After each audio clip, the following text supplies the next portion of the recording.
Hello दोस्तों, अस्सलाम वालेकुम। मेरा नाम वकार है अली हैदर। और मेरा नाम अली रज़ा है। तो आज हम देखेंगे महाभारत का 24 एपिसोड। तो लास्ट में हमने देखा था महाराज पांडु के पास वो चिट्ठी आ गई थी, कबूतर लेकर आया था। तो उसमें महारानी ने उठाया, उसने बोला मुझे समझ में नहीं आ रहा है। तो जिससे महाराजा पांडु ने देखा वो बड़े भाई चौंक गए, हैरान हो गए। दूसरी तरफ राजकुमार गांधारी और राजकुमार धृतराष्ट्र के बीच में यार ये मसला चल रहा है बच्चे के बारे में, शहजादे के बारे में। और शकुनी जी भी बड़े गौर से सुन रहे थे, वो टफ तो से। सभी सुझाव दे देते हैं, पर अभी इस मामले में अब क्या शकुनी करेंगे यार। तो महारानी गांधारी भी अभी बैठ गई है शिव के मंदिर के पास। मुझे जब तक बेटा नहीं मिलेगा तब तक मैं नहीं उठूंगी यहाँ पर। तो आगे देखेंगे यार इसमें। चलो दोस्तों देखें। प्ले करें यार।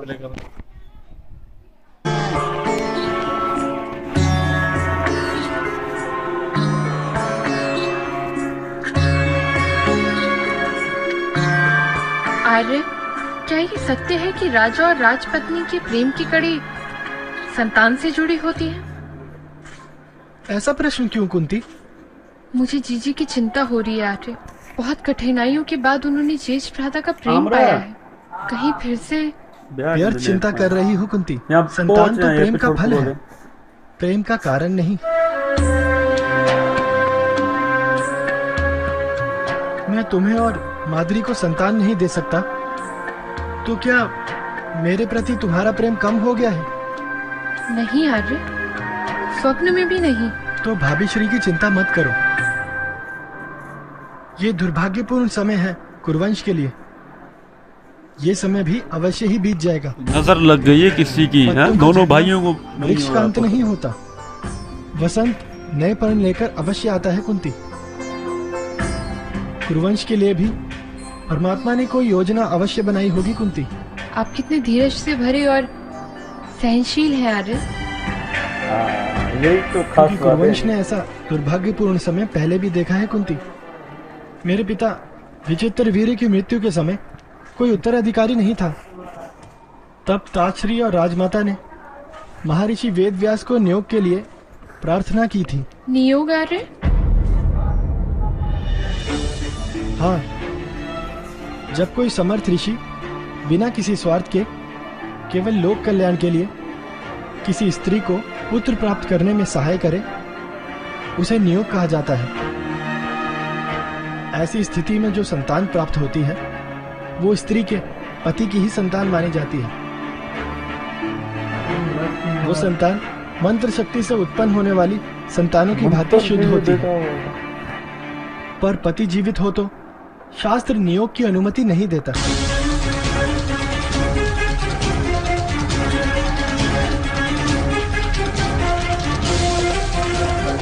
मैं ऋषि दुर्वासा एक मंत्र देता हूँ जिससे तुम किसी देवता का आह्वान कर उस देवता को बुला पाओ, उस देवता की तरफ पुत्र की प्राप्ति कर पाओ। समझे वकार भाई? की शक्ति अधूरी नहीं कर। मेरे विलीन होते मेरे तेज का एक अंश बालक के रूप में तुम्हारे पास रह जाए।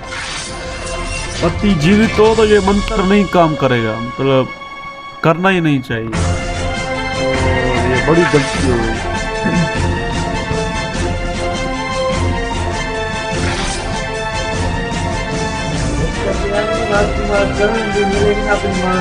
ऊपर से ये भागा।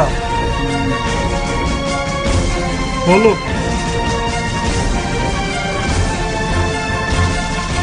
आपको एक पुत्र है आर्य। मेरा पुत्र आपका ही पुत्र है, क्योंकि वो मंत्र शक्ति से जन्मा है। शुद्ध है वो।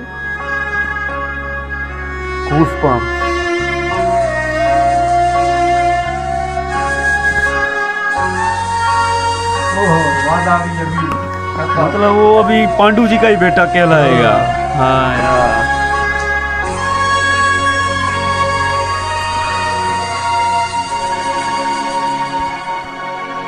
ये मंजर देखने का होगा जब राजकुमार कर्ण अभी आएंगे अपनी माँ के सामने। वादा खुल गया अभी धागा वाला। खबर तो करो, ये खबर तो नहीं हो रहा ना। बात करो तो कुछ हो नहीं।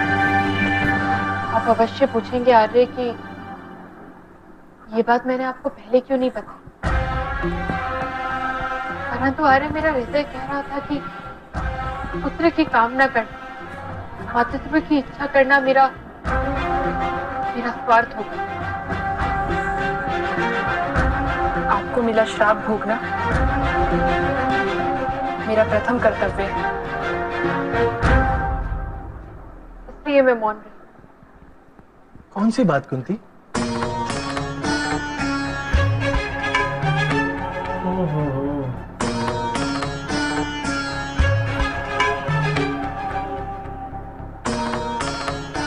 अरे वो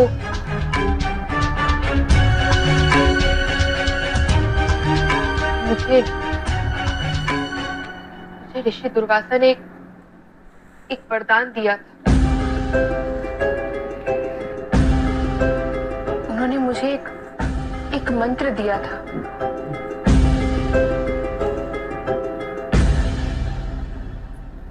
उस मंत्र के आधार पर मैं किसी भी देवता का आवाहन कर उस देवता के अंश वाला पुत्र प्राप्त कर सकती हूँ।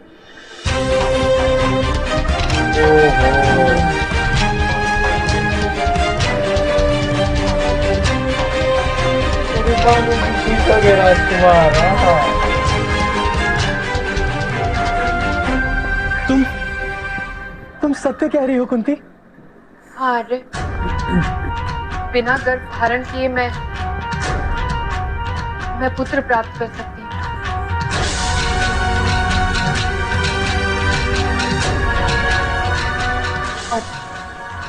और आर्य, मैंने तुम्हारे पास इतना बड़ा वरदान है कुंती, मुझे तो विश्वास ही नहीं होता। अपने सौभाग्य पर, हमारे सौभाग्य पर बात सुन लेता हूँ पूरी यार। तुम्हारे पास तो हस्तिनापुर की विपत्ति का उपाय है। तुम्हारे माध्यम से तो कुरुवंश का सारा संघर्ष सदा सदा के लिए मिट जाएगा कुंती। परंतु आर्य, मेरी पूरी बात तो सुनिए आर्य। मैंने सब सुन लिया कुंती। तुम तो सम्राट कुरु के वंश पर उपकार करने आई हो। एक ऐसा पुत्र उत्पन्न करो जो धर्म का ज्ञाता, न्याय को जानता हो, कुरु राष्ट्र का भविष्य हो, जो मेरे ज्येष्ठ भ्राता का योग्य उत्तराधिकारी बने। कुंती, जो तुम्हारे और मेरे विवाह का फल बने। संसार जिसे मेरे पुत्र के रूप में माने, जिससे मेरा सम्मान बढ़े। तुम धर्मराज यम का आवाहन करके उनसे मेरे लिए पुत्र प्राप्ति करो। मैं अभी किसी तपस्वी सन्यासी के पास जाकर पुत्र प्राप्ति का योग्य मुहूर्त जानकर आता हूँ।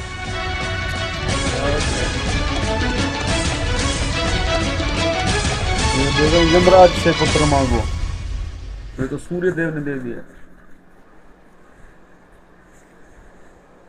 क्या पता कितनी बार मिल जाए अभी मांगने से, हो सकता है सर।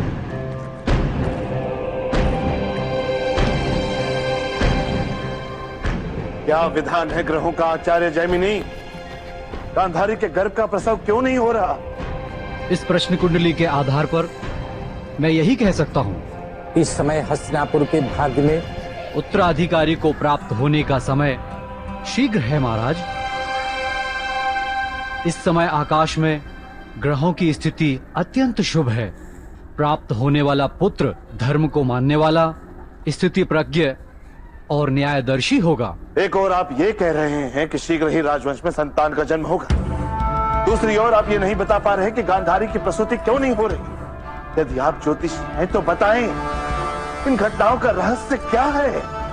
हमारे गुरुदेव वेद व्यास जी कहा करते हैं, जैसे अश्व अपने पैरों पर दौड़ता है, उसकी गति का और दिशा का संचालक अश्व चालक करता है, उसी प्रकार से मनुष्य की दिशा और उसकी गति का संचालन ईश्वर के हाथ में होता है। यदि 1 मास 12 दिन बाद यदि प्रसव नहीं हुआ तो होने वाला पुत्र असुरी वृत्ति का होगा। वो धर्म को तो जानने वाला होगा, पर धर्म के मार्ग पर नहीं चलेगा। वो हस्तिनापुर के सिंहासन पर कलंक लगाएगा महाराज, हस्तिनापुर के सिंहासन पर कलंक लगाएगा।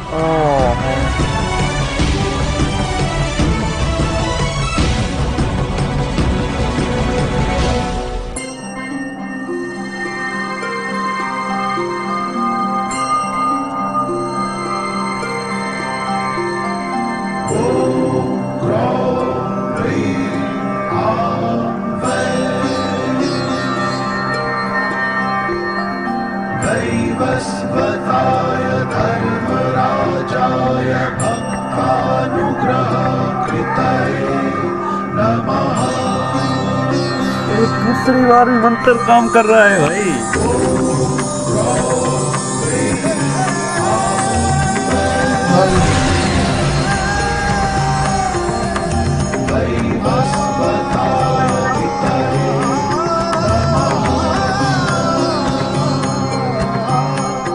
कुंती, तुम्हारे मंत्रों से प्रसन्न होकर मैं प्रकट हुआ हूं।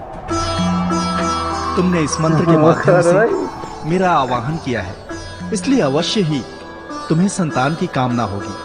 सिर्फ संतान ही नहीं भगवान, आपके गुणों से मंडित पुत्र की कामना है हमें।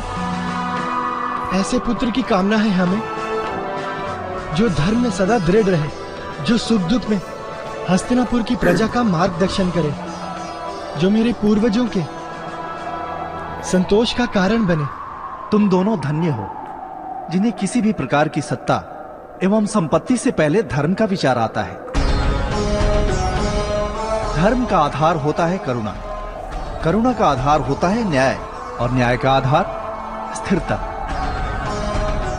जीवन के समस्त युद्धों, समस्त संघर्षों एवं आंदोलनों में जिनका मन स्थिर एवं अविचलित रहता है, जीवन में किसी भी न्याय का निर्णय करने में जो संबंधों एवं स्वार्थ को नहीं देखते, उन्हीं के हृदय में धर्म स्थापित होता है। तुम दोनों का पुत्र अवश्य ही ऐसी स्थिर बुद्धि वाला होगा।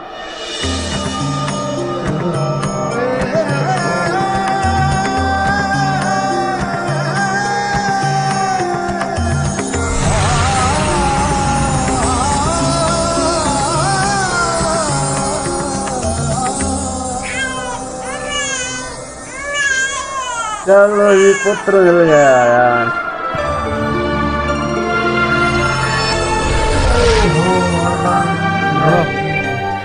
मेरा पुत्र,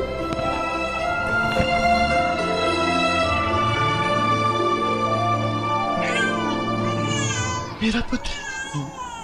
कुंती, तुमने बहुत बड़ा उपकार किया है कुरुवंश पर। मेरा पुत्र धर्मराज का रूप होगा, युद्ध में सदैव स्थिर रह पाएगा।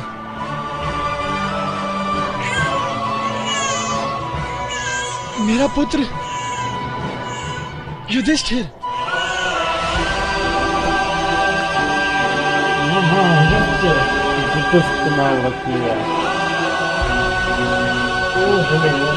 पूरा करने लग रहा है यार। क्या बात है भाई, मजा आ गया इस एपिसोड में हमें।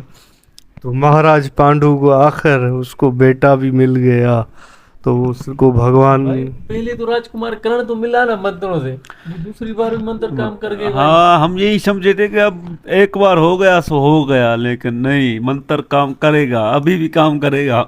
क्यों दिल से मांग रहे थे ना, सच्ची दिल से, तभी उसकी दुआ है ना वो कामयाब हो गई। हो गई हाँ। तो उसको बेटा भी मिल गया, वो भी परेशान है भाई। वो भविष्य वाले पंडित जी भी परेशान हो गए कि अगर ऐसे ही करते रहोगे तो वो असुरों वाला पैदा होगा, जो मतलब हाँ हस्तिनापुर पर। तो अभी एक तरफ ये धर्म गुरु पे धर्म वाला बेटा हो गया, दूसरी तरफ तो असुरों वाली बात हो रही, तो पता नहीं अभी आगे क्या होगा यार। अभी सस्पेंस है। अभी राजमाता को भी पता नहीं है और भीष्मा जी को भी पता नहीं है इस बात का। जब पता चलेगा तो वो खुशी का वो पल बड़ा होगा भाई। महाराज पांडु को बेटा मिल गया, उसके सामने आंखों के सामने भगवान ने उसको आशीर्वाद भी दे दिया। वाह यार, बड़ी बात है। जैसी उनकी मनोकामना थी ऐसा हमें पुत्र मिले, ऐसा राजकुमार मिले, जो जो इसकी क्वालिटी है सब इसमें मिल जाए। तो आप ये समझ रहे होंगे कि ये जो लैंग्वेज है हम किस तरह समझ रहे हैं, तो ये शुरू से हम देख रहे हैं तो थोड़ा बहुत हम अभी समझ रहे हैं, और हमारे मुंह से भी ऐसे जो अल्फाज है ना हिंदी के निकल रहे हैं, तो इस वजह से। तो ये थी आज की वीडियो भाई। हाँ, इसको यहीं पर हम एंड करते हैं। तो आप दोस्तों से सबसे रिक्वेस्ट है हमारे चैनल को यार जरूर सब्सक्राइब करो और लाइक करो। अभी और भी एपिसोड आएंगे।